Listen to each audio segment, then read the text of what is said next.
আজি মই কেন্দ্ৰীয় গৃহমন্ত্ৰী যিজন আজি দেৰগাঁৱত পুলিচ একাডেমি ইনগ্ৰেট কৰিবলৈ আহিছে তেওঁক মই মাত্ৰ এটা চমু নমুনা দেখাবলৈ বিচাৰিছো যে অসম আৰক্ষীক কেনেদৰে বৰ্তমানৰ অসমৰ মুখ্যমন্ত্ৰী হিমন্ত বিশ্ব শৰ্মা ডাঙৰীয়া একদম ইলিগেল কাম তেওঁলোকৰ পৰা কৰাই আছে।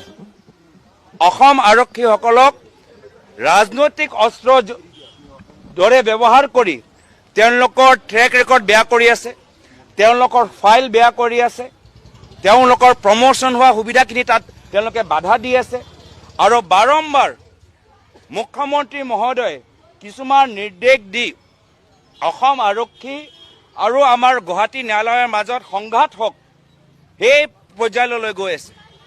বাৰম্বাৰ গুৱাহাটী হাইকোৰ্টে সুপ্ৰিম কোৰ্টে অসম আৰক্ষীক বাৰম্বাৰ নিৰ্দেশ দি আছে যে আপোনালোকে আইন উলংঘন নকৰিব, আপোনালোকে আইনটো ইলিগেলি ইণ্টাৰপ্ৰেট নকৰিব, বাৰম্বাৰ কঠোৰ নিৰ্দেশ দিয়ে গৈ আছে।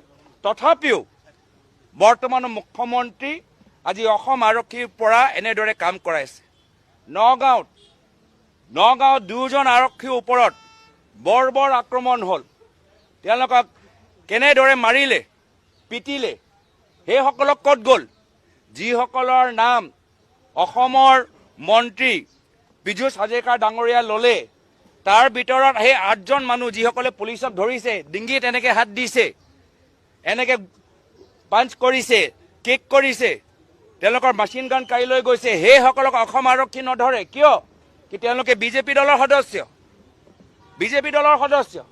আৰু আজি গুৱাহাটী এজন অধিবক্তাক মুখপাত্ৰ মাত্ৰ এটা টুইটৰ কাৰণে আমাক যি খবৰ দিছে, এটা টুইটৰ কাৰণে লখিমপুৰৰ পৰা ইমান পুলিচ বাহিনী আহিছে, কিন্তু যেতিয়া নগাঁও যেতিয়া 2জন কনষ্টেবলৰ ওপৰত ইমান বেয়াকৈ তেওঁলোকক মাৰিলে, পিটিলে, এতিয়া তেওঁলোকক অসম আৰক্ষী ধৰিব পৰা নাই।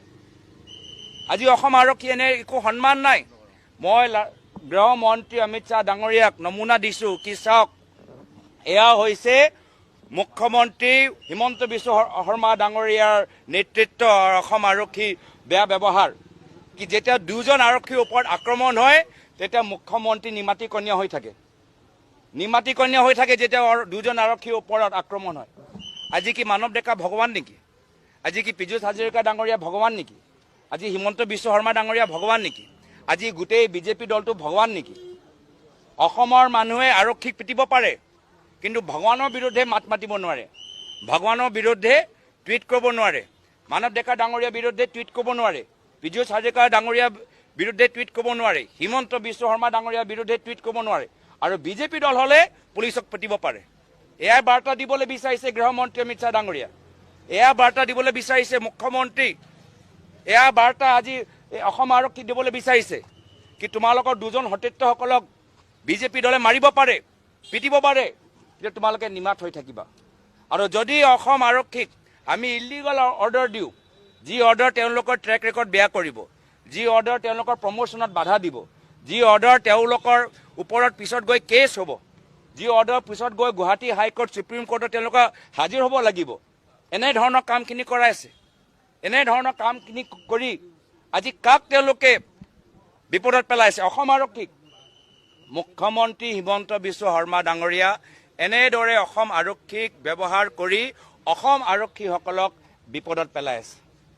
আৰু সেইকাৰণে আৰক্ষীসকলৰ আজি তেওঁলোকেও জানে যে তেওঁলোকৰ পৰা ইলিগেল কাম কৰাই আছে, কিন্তু তেওঁলোকে বাধ্য, তেওঁলোকে ক'ব পৰা নাই, কিন্তু আমি গম পাইছোঁ, আমি খবৰ পাইছোঁ।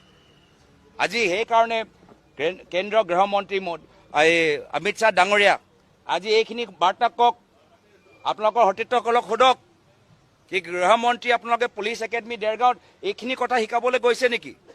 কি বিজেপিয়ে ইলিগেল কাম কৰালে আপোনালোকে মানি থাকক, নিমাত হৈ থাকক, আৰু 2জন সতীৰ্থৰ ওপৰত কোনোবা আক্ৰমণ কৰাৰ আগতে সুধিব লাগে কি আপোনালোকে বিজেপি নে বিজেপি নহয়, আৰু যদি বিজেপি হয় তেতিয়া নিমাত হৈ থাকিব লাগে। আমি বাৰম্বাৰ কৈছোঁ যে আমি ইয়াত আহিছোঁ, আমি চিটুৱেশ্যনটো চাবলৈ বিচাৰোঁ। এজন MP আৰু আমাৰ 2জন বিধায়কজনক আমাক ওপৰলৈ যাবলৈ নিদিলে। আমি কিবা আইন ভংগ কৰিছোঁ নেকি? আমি কেছটো জানিবলৈ বিচাৰোঁ। আমিও জানিবলৈ বিচাৰোঁ, যাৰ ফলত বিধানসভাত অসম আৰক্ষীক কেনেদৰে ৰাজনীতিকৰণ কৰা গৈছে আমাৰ বিধায়কসকলে উত্থাপন কৰিব পাৰিব। আমিও কেছৰ ডিটেইলছ ল'বলৈ বিচাৰোঁ।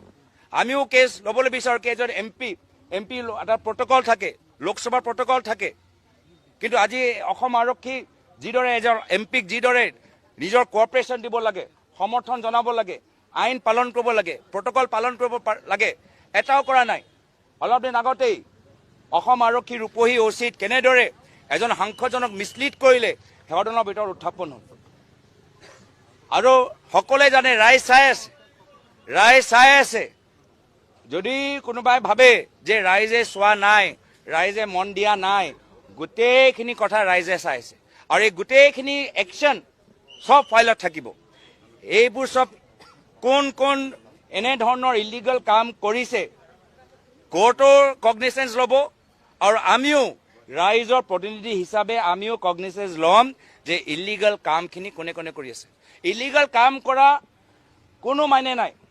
এজন অসমৰ আৰক্ষী বিষয়াই ক'ব পাৰে যে মই সংবিধানৰ শপত লৈছোঁ, মই কোনো ৰাজনৈতিক দলৰ শপত লোৱা নাই, মই সংবিধানৰ শপত লৈছোঁ। আৰু যদি অসম আৰক্ষীৰ পৰা ইলিগেল কাম কৰাবলৈ বিচাৰে, অসম আৰক্ষী তেওঁলোকৰ অধিকাৰ যে অৰ্ডাৰ